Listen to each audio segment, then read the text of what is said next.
هندوستان پر پاکستان د روي سیند اوبه باندې کړې او وایي چې له دې وروسته به پاکستان ته یو څاڅکی اوبه هم نه پرېږدي.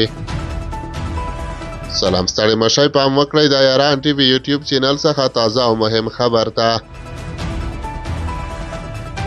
هندي چارواکو ویلي دي چې د شاپور کنډې بنده پروژې له بریالیتوب وروسته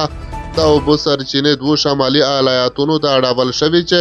هند ته اجازه ورکوي چې د روي سیند د اوبو له سرچینو څخه عظیمې ګټې پورته کړي. د هندوستان اکانومیک ټایمز د یکشنبې په ورځ د کب شپږمه راپور ورکړ چې هندي چارواکو وویل چې د روي سیند څخه 1.150 کوساک اوبه د جموں او کشمیر د کانوا او سمبا سیمو کې پاکستان ته د 3,40,000 هتکاره د ځمکې د خړوبولو لپاره کارول شوي دي.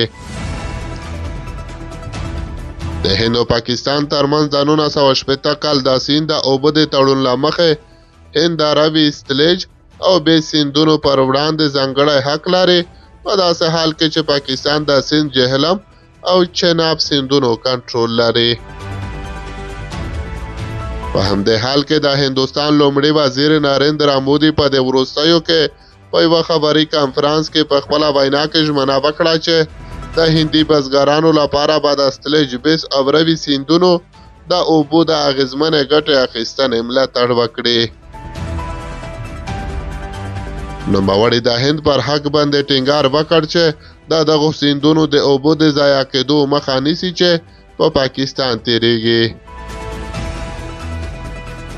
د دغه راپور له مخې له هغه وخت راهیسې هندوستان د اوبو مدیریت ګڼې پروژې پلي کړي چې د روي سیند بند یو له دغو پروژو څخه دی چې